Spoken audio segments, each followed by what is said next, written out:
We got a question here. Do you guys have any drills or ways to train initiating out of a vert stack? Yeah, we do. Actually, today at practice, we worked for a long time on initiating and continuing out of a vertical stack. But I wouldn't say that there's any kind of specific drills. I think you just need to have a system. Whatever that system is, I don't think there's necessarily one system that's going to be the best or the worst. You just need to have a system in place that everybody is on board with. Where things are gonna break down are when people are all trying to do the same thing. When you have two people cutting at the same time, or everybody waiting for somebody else to cut. You just have to have a system whereby everybody knows, okay, who's first, who's second, who's third, and that's gonna help you out a ton. Oh, I think. Okay. All right, so let's. So we're on the topic of blame, right? Yeah. So let's see who to blame here, right? Let's just figure out. Initially, you'd be like, "Oh, Link threw it away." I wouldn't. Yeah, maybe not, but. And in the statute, that's what it would say. One throwaway for Link. After this. Okay, so let's just see what happens. So I get the disc here, perfect cut, nice cut, and then I square up. Okay, put a fake in, I guess. I don't normally do that, but I did. All right. So probably stalling. First off, still stalling 0 though, right? He's not even five yards away. First off, Army, what's he doing there? Yeah. What's Army doing at there? Number 9 at the top there. I can't. There's no cut there. Okay. Yeah, he was looking for your scooper. So he gets out of there. Second cut, Nate. All right, he comes in here. Okay, where do you look? This is kind of joking, but I'm actually going to be serious for a second here. Nate comes into the lane. Yeah.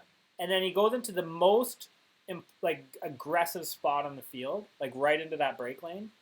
And then he stops his cut and turns his back on it. And he turns his back on me. So what is this defender going to look? He's not even consider. What is this defender going to do at this point? His defender. I'm using my fingers as if you can see exactly where I'm pointing. I'm talking about Nate at the top. His defender sees he's not looking. So his defender number 15 there on Montreal. Up at the 15-yard line. And so the throw goes, he had never considered covering Nate because Nate wasn't even looking. So this perfect throw goes.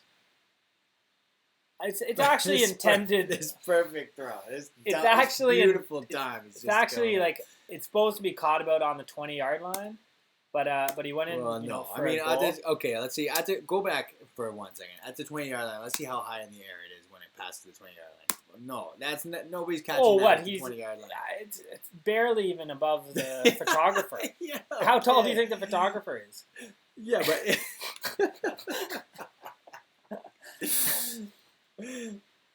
Anyways. So there's a lot of people to blame there, but, at the end of the day, stat sheet shows one throwaway for Link, so... Sorry, you get the blame on that one. But, I will say, a lot of bad things did happen there. So it's funny because I was totally joking, but then I didn't actually really notice that Nate thing. If you go into that spot you can't turn your back. You cannot turn your back like that. Yeah, there's no way because then your defender is like, okay, great, this guy is no longer a threat. I don't have to cover him anymore, and then you can go get a poached D. I actually wonder how many poached Ds. I would love to look at the player who was poached off. Mm-hmm. On poached Ds. We should do that. We should go back through all of the go back through all of the other games. Look at all the poached Ds that were gotten against us. Yeah. And see why. Okay, here, look at this. Oh, jeez. So I want you to walk through this, Adrian. Yeah. Okay, let's walk. Okay, let's walk through this. So I remember you talking about this and how this was not your fault. So it wasn't my fault. I mean, look at Trevor comes under. Trevor takes 2 steps out. He's already right now going towards the break side. Yeah, but he shouldn't have been. Okay, because why would he go toward? Okay, look at this. Trevor. Okay, look, he's coming out. Okay, boom. Now he's standing here open, and there's this guy over on the break side, and Trevor's like, let me just go run towards this guy on the break side when I'm wide open on the open side. And then I say, you know what, Trevor, I'm going to throw to where you were because that's where you should have been. All right, let's go to the comments. I rarely see people using the hardest forced. When do you guys throw those on? Well, Yeah, we don't use it very often or see it very often. No, I think that the hardest force. So let's describe. So hardest. Yeah. Describe what that means. So the hardest. So let's say. So hardest generally comes with getting onto the backhand sideline.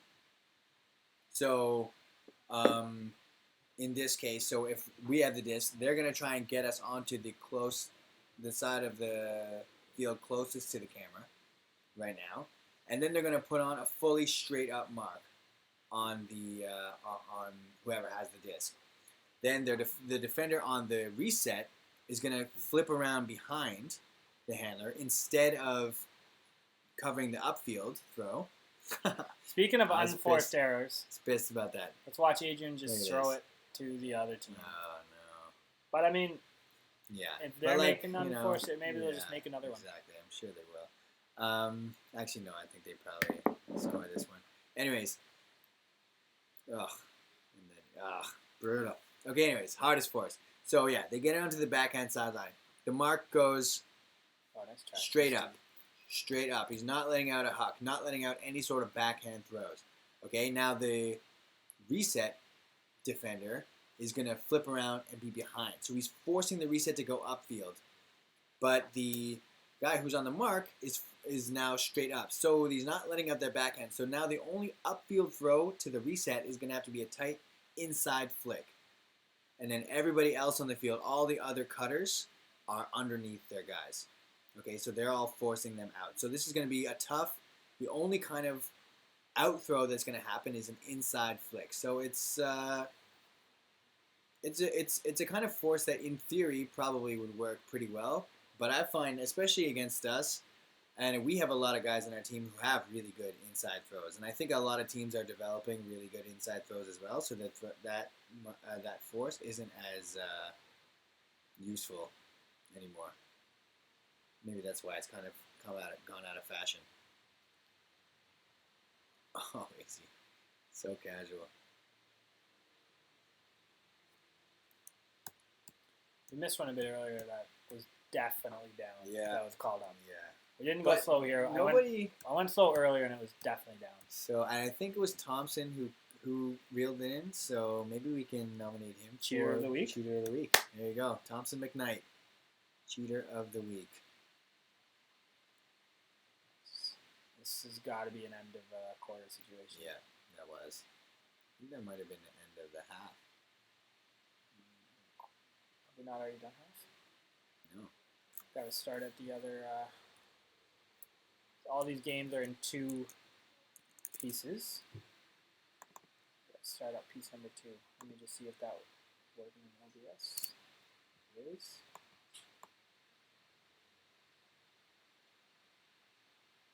Make some noise.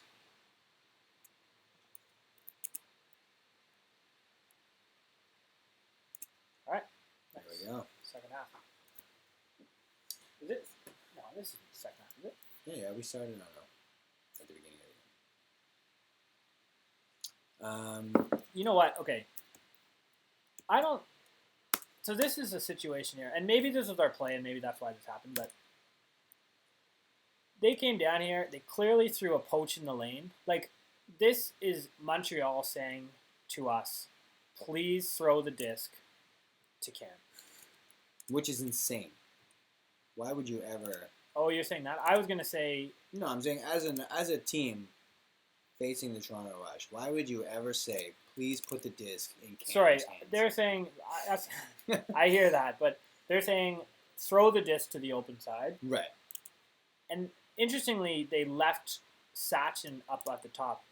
For me, though, I don't see what the point of this is. This is them saying go for it. Yeah. So here's my point about this. Whenever this situation arises, what's going to happen when Cam gets the disc here? Like, what is going to happen? He's got this flexed number of, like, flex. By flexed, I mean, like, players surrounding him kind of spread out a bit. See, I think Cam, at this point, needs to come right up onto this yellow circle. Like, if he makes a cut towards that yellow circle, can the window for the game be resized? Oh, yeah, I got you. Oh, sorry. Yeah.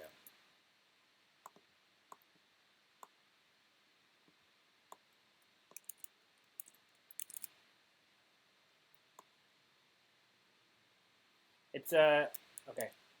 There we go. The full screen was having a bit of an issue actually, so it was streaming it very slowly.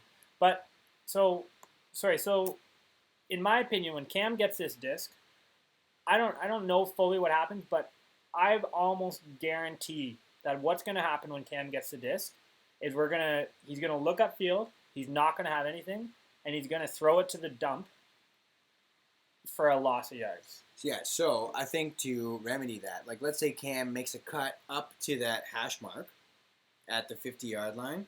Now all of a sudden, whereas Thompson has a mark on him, and maybe that throw to Sachin is a little bit difficult, Cam makes that cut right to that corner of the yellow circle at the 50-yard line. Now he can just throw it right over to Sachin, no problem for that break throw. Yeah, I don't mind that. Personally, just throw it to Sachin, but so let's see what happens. So he gets it, he looks upfield, and he goes to Thompson for a loss of yards. Yeah. That's the net gain of those two throws was a loss of yards. You know, maybe you can argue that you get into motion, and that's effective, but I don't know. I think and that's not a small. That's something that I find is very common. Mm-hmm. That open easy throw to the sideline or to the side of the fourth. That it's just so often thrown to, and just if I think going back and say, okay, what did that person? What are their options? It's often that they only can throw it to a worse spot than you even started at. Yeah, and that's a good question. Where is 91's defender? Well, see, that's what we were talking about at the beginning of the game. I couldn't really get a good handle on what Montreal's defense was this game. It seemed like they were playing really saggy on our handlers, but then they were playing really saggy on our cutters too. So it really wasn't seeming like they were really covering anybody, and they weren't really bidding for things too. Usually, when you play off of everybody, it means you're going to try and get poaches and really bid for stuff and take some chances. But they really weren't doing that. I mean, I thought they had a bit of a brutal.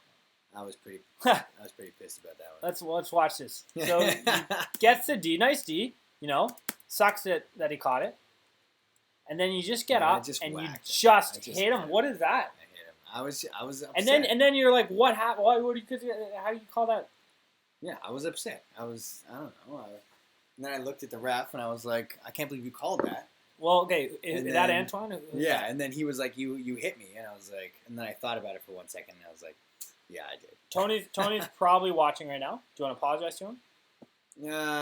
No, I don't. I mean, I probably should, but I don't want to. So that's fair, right? Tony, figure it out. So looks like that was a. Hold on, I want to see this hack. 81, dirty player of the week. Okay, yeah, I'll accept that. Just not a great hack. Well, I mean, actually, could have. Yeah, I mean, I think he had a pretty good shot at that. That was if he didn't jump over it on. That was weird. Open side swing is fine if you gain yards. He could have had 10 yards on that. Yeah, no, I agree. I think it's. Or you just need to be in a more powerful position. When you get an open side swing way onto the sideline, it's just not great. When you get a little bit of an open side swing, but if you gain yards and if you're pretty much directly forward, you're still in the middle of the field. That's okay. You can deal with that. See, I think it's like not like a terrible thing, but there's almost always better. And the thing about the open side swing, like I like to think of everything as stall counts. So your open side swing, you're gonna have available at like any stall count. Yeah. So don't waste your early like stall counts, like your stall 1 to 3 or 4. Don't waste those to throw to something that's not that good that you're gonna have later. Yeah. But at the same time, there's times to do it. There's times to get the disc moving. There's times to just change the angle of the disc and that sort of thing. So I don't want to like say don't do that. But I think it's done more than it should. Yeah, I agree. Nice D there by Jerry, who promptly cramps right up. Takes an injury.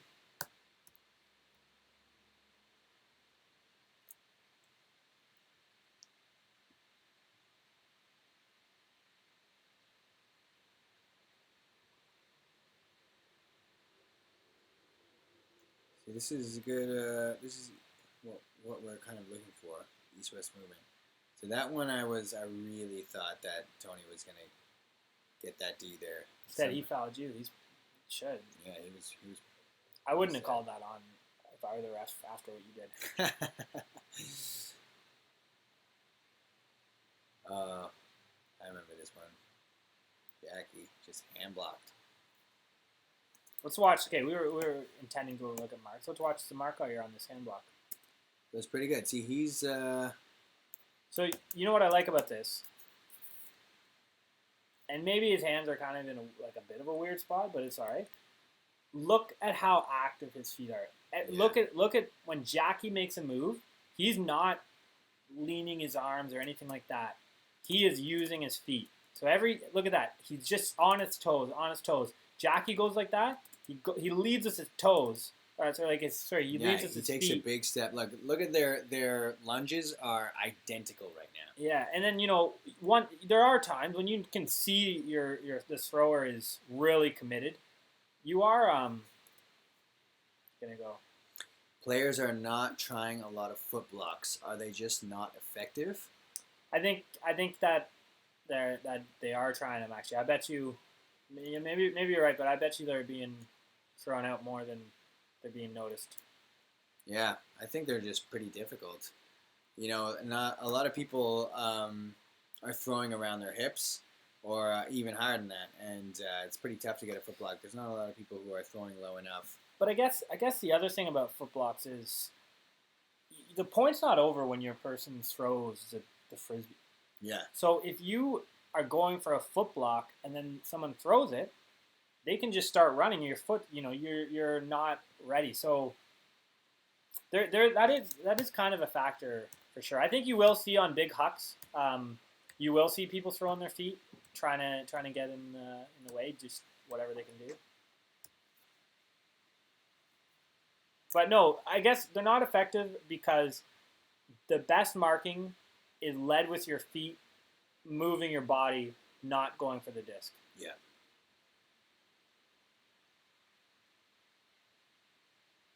See, he went for a foot block right there.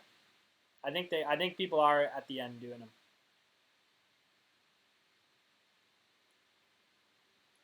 Just a rocket. There's Isaiah with a sweet layout pancake. Isaiah's one of the only guys who lays out and pancakes the disc. It just seems like such a crazy thing, but he somehow comes down with so many of them. I can't imagine laying out and pancaking it. And he just shreds up his elbows. Let's watch Jones's mark right here. Right, number 2 in the middle of the field. Well, marking. What kind of mark do you call that? The all. I call that the snow angel mark. The snow angel mark. I don't know what's going on there,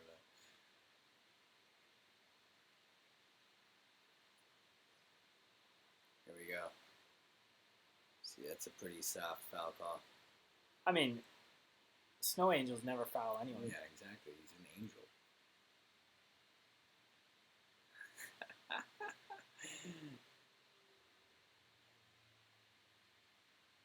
That was an interesting one. Yeah, I mean, it's like it's just with the tie. Tie goes to the offense, man. And he tried to show it to him too. And you don't get 10 yards. Can you see I'm holding? Yeah, you don't get 10 yards, buddy.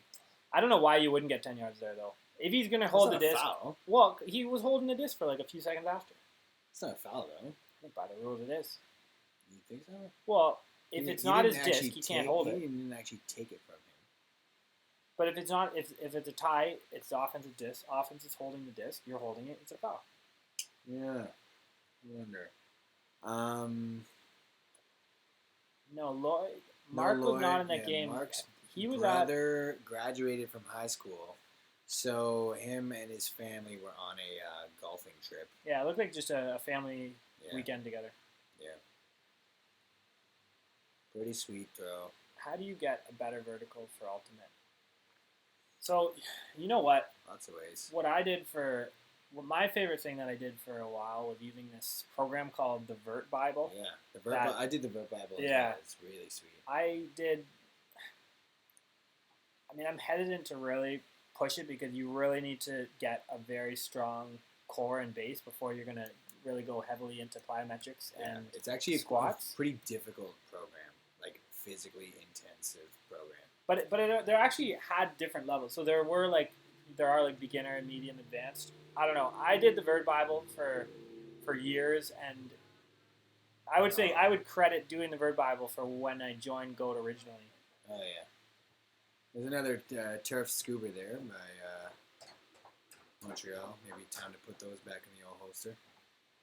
Okay, here's an interesting one of dump positioning. So this is maybe what we were talking about before about where to set up on the dump. So right now, look at where Tolia is set up for the dump. So him being straight back field like this allows his defender to come and be right on this mark. So what this really does is cut off any sort of break throw. So they're forcing me flick, but right now there's no way I can throw an around backhand to Bomber, who is cutting to the break side. And now, especially because not only does Tolia set up directly behind me, but then he starts drifting over to the break side. So when his guy comes off of him to come and guard him, he drifts off of him towards the break side, which is really tough. Yeah. So I think and this is something that we've actually talked about in our team. Generally speaking, the place you would want to set up, rather than directly behind. Sorry to go back here again, but rather than directly behind, is actually up at the top hash mark. So on a 45-degree angle onto the open side, so that threat of him coming back behind me is a threat where I can flip it back to him and he can get an easy break throw. So it's interesting. The way I view that is you stand. So Tolia would stand in, basically the worst spot on the field to get the frisbee. Why? Because everywhere you move, you're going to a better spot. Exactly. So if you stand in the worst spot, you have everywhere else on the field that's threatening. That's a better spot than when you're standing. Like, obviously, if you're not being marked, that's not a good strategy. But if your man's tight on you, it makes some sense. Yeah, for sure. I mean, it ends up we get to throw off the Tolia here, but I'm not. See, he might not even. Yeah. And then he gets called on a travel, unfortunately. So. All right. Well, let's in spirit of. I think he does. Yeah, I think that was a drag a little bit, but yeah. I mean, that's one of those that's definitely a travel. But then you just think, how many of those are happening in a game? Yeah, exactly. And I guess maybe it's one, and that was it. Not very many. I don't know.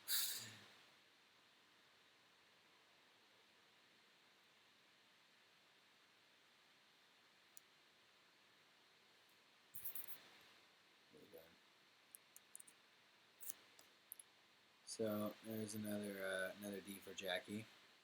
So I'm standing here waiting for the mark. So now there's another one where Tolia goes directly behind. And again, probably would be a lot easier throw if he had been on the open side and I would have been able to hit him back as he came around. Oh, yes. Okay. This is another fantastic one. Watch this. Jerry makes a sick cut up the line. Kevin Grew is just giving up. He's like, oh, this sucks. Score. And Jerry's like, oh no, I know who's on. Oh, that's actually so funny because Kevin's like still not aware. He completely stopped looking. That's so funny. Oh, Jerry, that's unfortunate. I just want to watch it one more time. Actually, I did not really notice funny. Kevin. Yeah, see, he fully look at Kevin Grew right there. He's like, ah, damn it. What? Oh, that's too good. I have to think Jerry. He must have thought he was coming. Thought the guy was coming. That's too funny. Yeah, and you know what? No, he just messed up in shame. Yeah. I mean, I went to him afterwards. I was like, dude, you totally skied him there. That was so sick. And he felt like a huge idiot, so I was pretty pumped about that.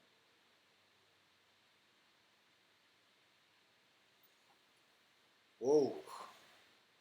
Jerry, a little too close on the mark there. Gets a shot right in the old noggin. And that was a really sweet throw there by Kevin Quinlan across the field.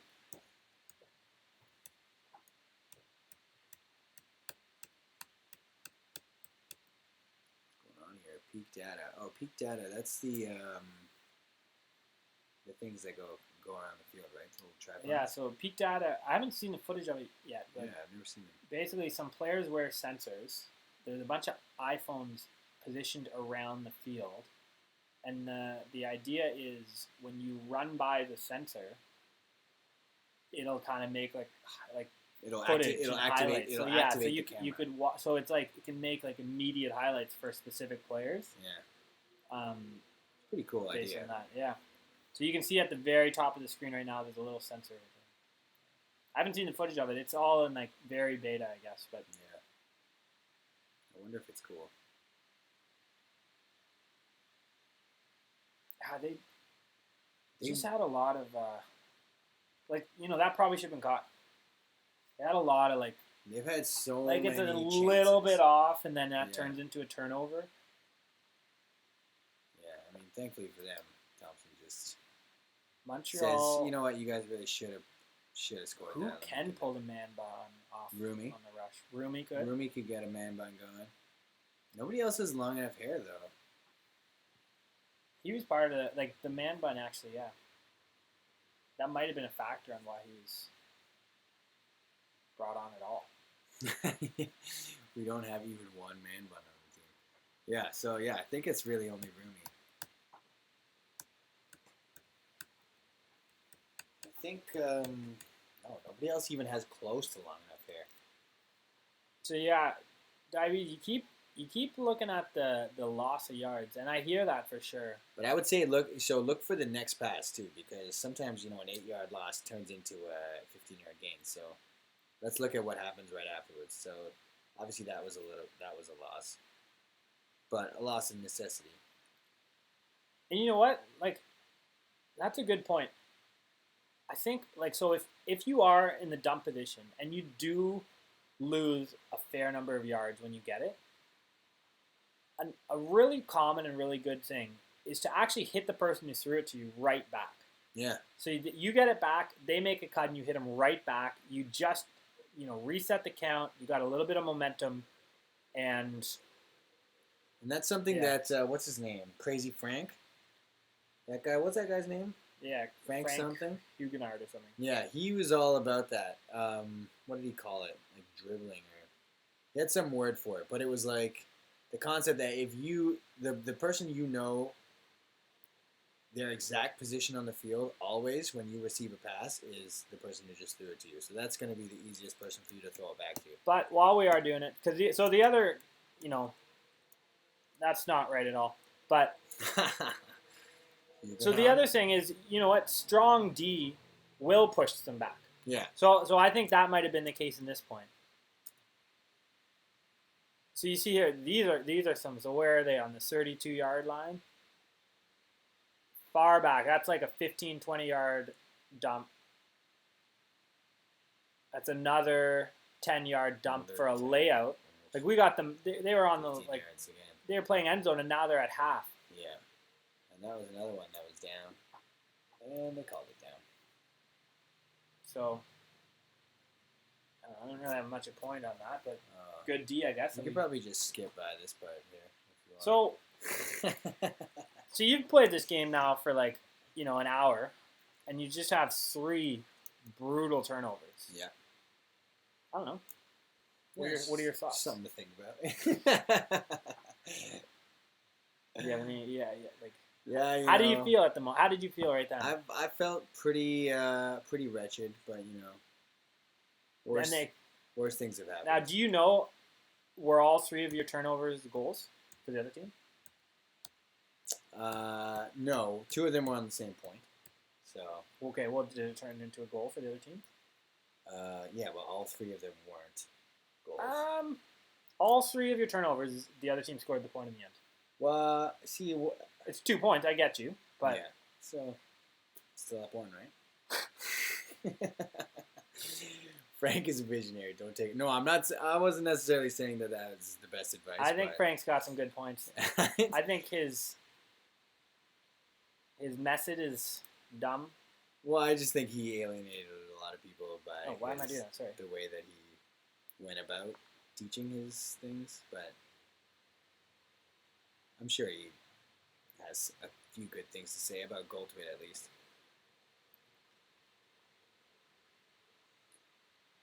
So this is good. Exactly. We want to keep moving. When we were jammed up on the bottom side of the field there, you could watch that point. We were jammed up at the bottom side of the field. Yeah, let's watch it. See, at the beginning here, we're jammed up here. All we're trying to do is force it into this end zone. And you can see, too, look at our whole team. Like, it's kind of on one side of the field. And nothing is happening. And all of a sudden, we get it back. So we get that 15-yard loss. Boom, though. We get 10-yard gain.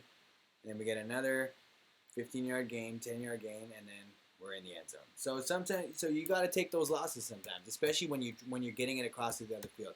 If you take a loss and you don't get it around to the other side of the field and get some yards on it, that's really bad. But if you can take a loss and get it over to the other side, that's a win, I think.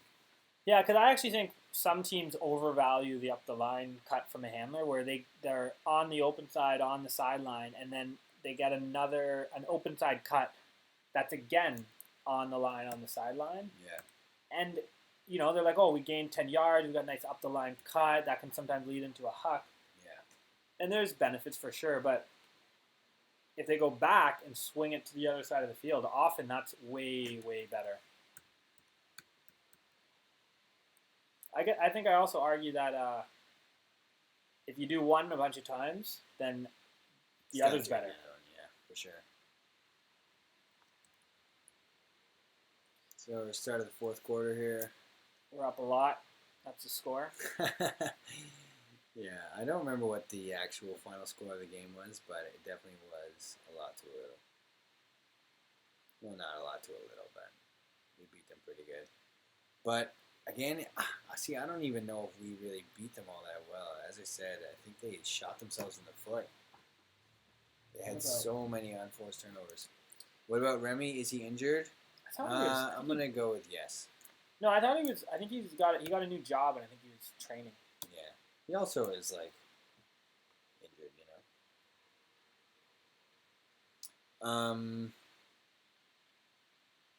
We haven't seen great layout D from him in highlights. Yeah, I think he started off the season a little bit injured, and he's still kind of in workout/recovery mode, and starting a new job certainly doesn't help with stuff like that. But I'm sure he'll get back to form in no time. I wouldn't be too concerned about it. We haven't seen any great layup D. You know what? I've thrown 3 turnovers in practice that I thought were just easy ones that Remy got these massive layout Ds on. So you may not have seen them, but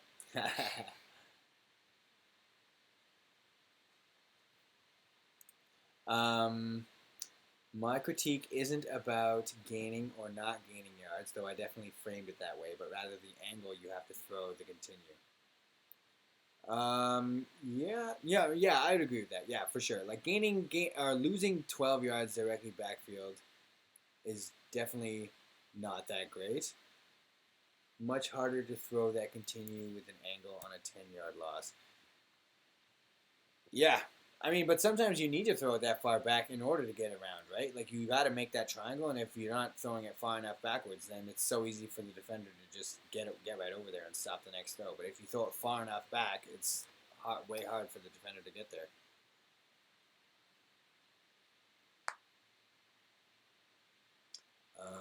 They just have a really deep team. So here's just a small little thing I just noticed here. And whatever, do each their own, but so when the dump precedes this disc right here, I kind of prefer, so I actually even like that jump step, and then he's able to like kind of position himself.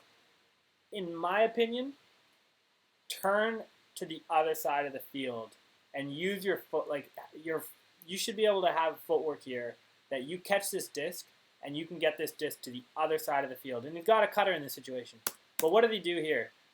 He sets, and he actually sets himself again. He just got the disc from this person. Leg up as a flick. Yeah. And he set up for this flick when he could have for sure set up for that swing around in this position. Absolutely. And that's something that we talk about all the time. It's like when you get it from, like, go across the field, move east to west, always, like, but it's deadly. Yeah. But I just, like, it seems like a small thing because, it's not going to lead to a turnover or anything. But he could have got that disc moving onto the break side. He could have got 15 yards, and they could maybe just flow down and instead stop. This went from the person who caught the disc catching it on the 40-yard line to catching it on the negative 25-yard line. I think also, though, that's Antoine Genet, catching that disc, and he's the big hooker on their team. And I think in this point of the game, they're down a lot. They're looking for the end zone. They're not looking to, work the disc patiently up the field. And so, not that I agree with what he did. Shooter. Okay, yeah. Okay. We gotta watch this one. This was great. So let's watch Shooter down here. So actually, yeah. So I'm walking the disc up the field here. He taps it in, and I'm looking around. I'm like, all right. And he knows. I don't know what's Shooter knows right now. You got the disc. You're on the end zone line. Yeah. This is going to be a turnover. I'm calling this is going to be a turnover. So I'm looking up the field. We already have 3. I'm like, Tolia, move. And then as I'm winding up here, I put the disc up in the air like this, whoop, and I hear timeout. You can see Shooter. You can see it in his stance. He's screaming it right now. He says timeout, and I think in my head, oh yeah, Shooter. And then boom, turnover, and you see that fist pump right there, right as it happens. Womp, womp, womp. Yes, he's so This is actually pumped. funny because Montreal. So yeah. when this happened, and you throw a turnover, and then you're on defense, and you look and you realize it's a turnover, you get so upset. You're not upset at anyone. You're just upset that this happened. But because of Shooter just doing this fist pump, they just turned to him and they just laughed. Everyone just laughed. Even they were pumped. Yeah, they were like, nice one. And I'm pretty sure Antoine was like, nice, man. Yeah, because I just burst out laughing.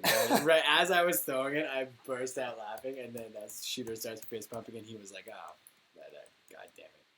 That was pretty funny.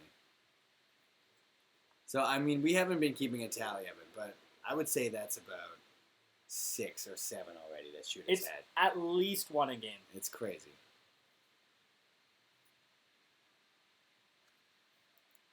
Let me go. We do go that from a turnover on our end zone line to a timeout. 3 throws later, boom, score, no problem. Get our next line of D out on the field.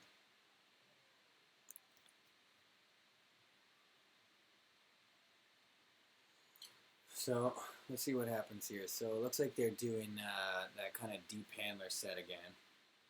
See, that's another one, right? I guess they got it though, but. The throw was there, it was just a little off, and then it gets right by it. But floats up.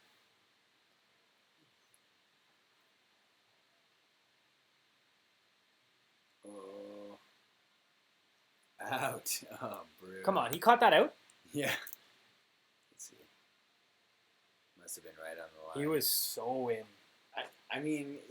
He was standing right there. He's got a better angle, but that looked very in. Yeah, I don't know. I feel like at this point they could have just given it to him, and we probably wouldn't have argued it that hard. I would have been livid.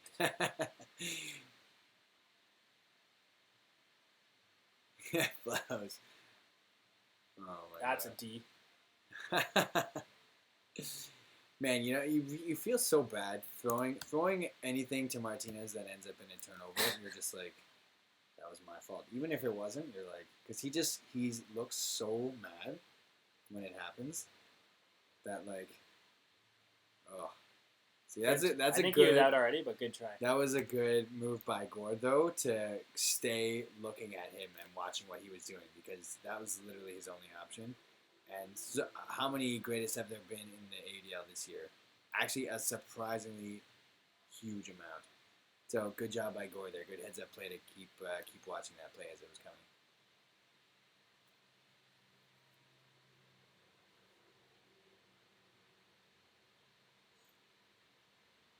Oh, That deserved to be a D. Oh my God, yeah. Let's see what's going on here. Give me Tejbar. Put that inside. Gets it over to Greg. Boom. Easy. Across the field. East, west. So good.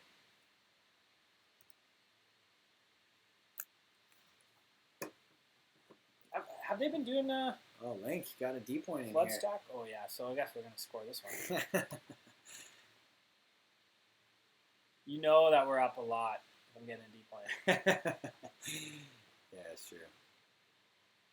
Yeah, because that means we really want that one. Oh, jeez. Call. Jackie was D number 4 or 5 of his 5 Ds this game. Yeah. But yeah, how did that? He just landed on his ankle or something a little bit. Not a lot of meat on those bones, so can't take too much punishment. So we're set in here.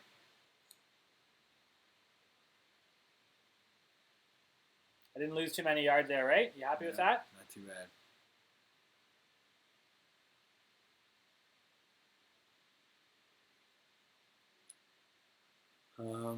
Yeah, so moving across the field, this is good. This is good with what we want. Now Carroll gets it. We want to keep it coming. Carroll is great for that. That's one thing that Carroll always does. When he has the option to throw it across the field, he does, and it's amazing.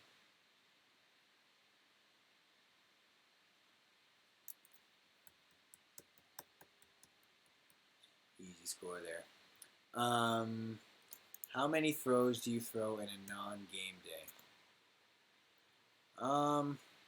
It depends. I mean, we got sometimes we'll go to the park and throw. Definitely some guys. We have kind of a bunch of guys who live in the area. So, and Rumi now lives or has been living just down the street from me. So I've gone to the park a couple times. But I would say, generally speaking, I mean, practice we get a lot of throws in, and we practice twice a week, so we get a lot of throws in there.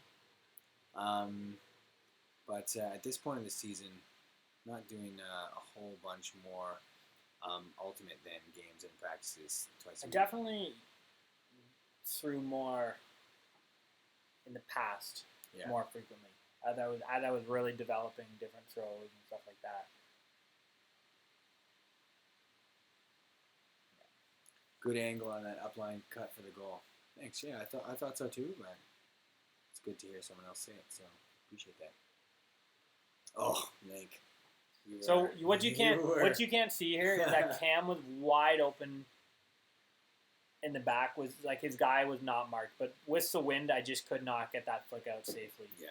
Instead, we hit Isaiah. Isaiah hit Cam for a big number of yards, and then maybe if Army had the disc, he would have been able to hit Cam. Army has a pretty good cannon, man. It's his crazy. flick goes far because he's not like what you would. Yeah, like he's not like a traditional like big thrower, but his flick is pretty huge. He had one today at practice that I was like, holy crap, upwind.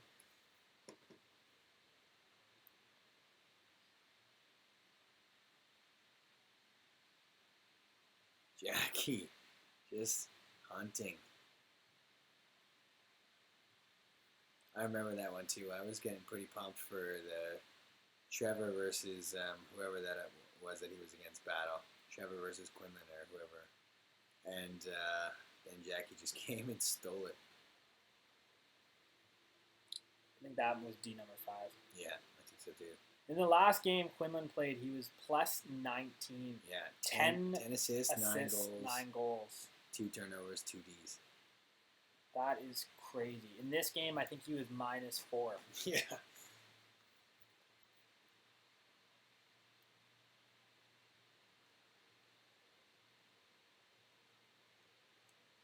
See, this sort of stuff, it shouldn't, this is what, this should not happen.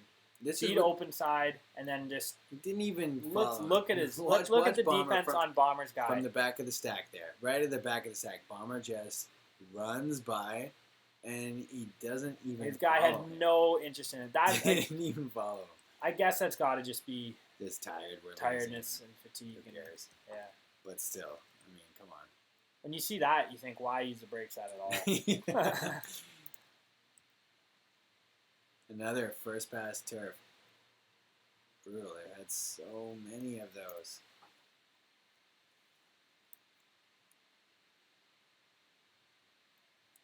Ottawa actually had a big win against Montreal last weekend, too. That's the game. Ottawa has not lost to Montreal. That's the never. Never. I'm like almost sure about that. I think they have never lost to Montreal. That's amazing. I think it's funny because I think in our mind it's like 50-50. Yeah. But in reality, it's Actually, 100% Ottawa. But that was the game that Kevin Quinlan got was plus 19. He plus was 19 just in a absolutely loss. Torching, and they somehow lost that game. I mean, I don't know how that happened. Especially with only 2 turnovers. Like, you would expect somebody who's letting it up touch. He only had, like, 34 touches or something on the stats. Yeah, that's right. It was like more than half of his touches. 34 touches, 10 goals, 9 assists. That's ridiculous. Ottawa has never lost to Montreal, and they play again this weekend. Huh, that's crazy. Was that Quinlan? Yeah, it was. I mean, that was a good throw to their best deep. That was just good deep And, by and Greg. I mean, it's very windy. Very difficult to read, yeah, in this wind. Oh, yeah. Speaking of... Walk it up to the line, bro. What are you doing? I mean, I guess that worked out, but... So, okay, here's a... Carol.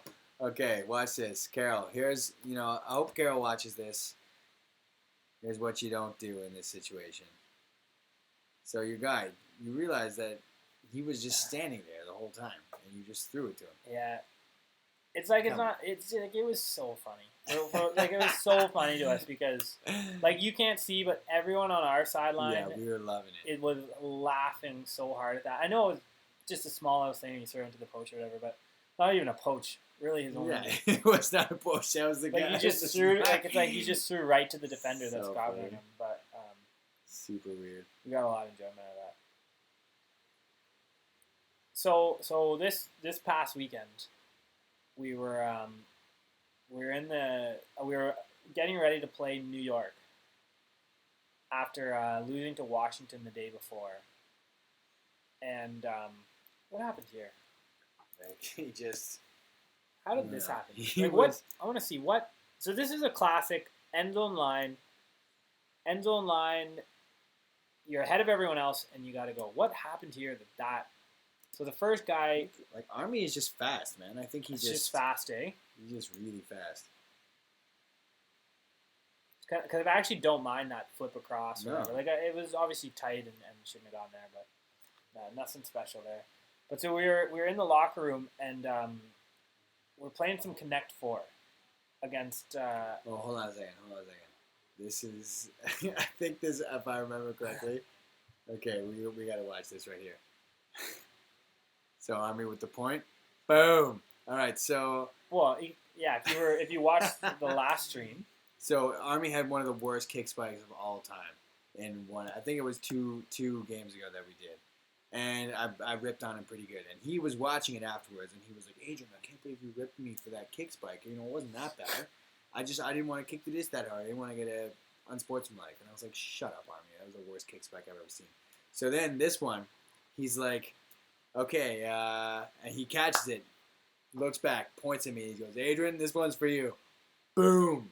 Boots it. And that was a pretty solid kick spike, so well done, Army. I enjoyed that one. But, yes. Yeah, so we were playing Connect 4, and then we, I think Adrian beat me pretty bad. And then we started, we had to actually go out onto the field, so we had to start playing. So Adrian and I started just playing a few moves in our head. So, Adrian, I'm playing on in the third slot. And he's like, oh, okay. I'll go in the fourth slot. And we play this game kind of in our head, and like I'm pretty sure I won that one. And then we play against New York. It's great. Had a pretty mediocre game, all in all. But then the fourth quarter, we had an amazing fourth quarter. We were like tied, and the next thing we are up. Sorry, it was like 7-1 or something in the fourth quarter. It was pretty crazy. And then we get back after, and we start playing Connect 4, and then we also start playing in our heads, and we realize this like we invented that just the best game that I've ever played and it's a spectator sport more so than Ultimate, more so than any that I've played. Where what you do is you have a Connect Four board, and then you have a third person, and then like a ton of fans. And you have two people. This is the end of the game. We threw it into the. I think actually Thompson got hand blocked. Yeah, he did. He got hand blocked on a throw into the crowd, which is hilarious. But so that's the end of the game. You're welcome to leave or hear our Connect Four story. But so the way the game is played is you have Connect Four. You're sitting there. The way we did it was we had two players sit next to each other, kind of facing the same way, with their eyes closed or they have their heads in their hand. Mostly, not because obviously if they're not facing it, they can't see the board. But mostly they had their eyes closed because we didn't want to see the reactions of other people. So everybody had to be totally silent because if you can hear what's going on, you can hear, oh, geez, I'm getting close to a Connect Four here, or something. So if you can't hear anything and you can't see anything, you don't know what's happening. Yeah, and so what you're doing is you can't see. They make their your moves. Everyone can see. So someone is putting the pieces in to where you're making your moves. Everyone else can see everything going on, and it just leads to it led to some of the craziest situations. So funny. Where there was one time when someone had a winning move for 6 turns, but they thought they had it and they were wrong. And then it led to a Connect 6, which is you can just imagine everyone just and we were going berserk. It was so funny. We were so excited for Connect 5 that was about to happen. And then the Connect 6 happened and we were like, "Oh my god, that doesn't happen." Yeah. Oh, it was so good. I don't know. I guess I'm just saying if you were ever this is what entertained us for hours on a bus. Yeah. Maybe you're not going to pull this out at a party. Maybe you are. Because it would be actually amazing. It's pretty fun. But try if you're maybe in a car and to try how much alcohol is involved? That's a question. None. We had no alcohol. None. There's times we stopped for beer, but we were so late. Yeah. It was so late. But you know what? I will also say I imagine that it would probably be impossible if you were drunk. Yeah. It is so difficult. It is not easy to play Blind Connect 4 because you're trying to remember what you're doing, but then you also kind of have to try and remember what they're doing, and it's so easy to get lost. And so I imagine any alcohol would make the game almost impossible. But it's super, super fun. I would definitely recommend it. Giving it a try. Yeah, maybe we'll stream a game of that sometime. I would be down for sure. We'll start our own channel, our professional Blind Connect 4 channel. Yeah, that'd be good. But anyways, that was a pretty good game. Unfortunately, we didn't have the score for you guys, but suffice to say, it was that will not happen again. 33 to 18 or we did actually write a nasty email to the people in charge of that. Yeah. So next game we'll have the overlay with the correct score on it, so don't worry about that. But yeah, hopefully we got across some good marking tips because that's kind of what we were trying to focus on a little bit. I guess we're gonna be in London starting next week. I wonder if we could make depending on Wi-Fi in the hotel. Maybe we could do one in London, but otherwise we won't be able to do until July actually. Because I get back in July. Yeah, I'm back July 1st, so hopefully we'll be able to do one in London. But if not, then we might have to wait until July. But, thanks for watching. Hopefully you guys enjoyed the game. And take it easy.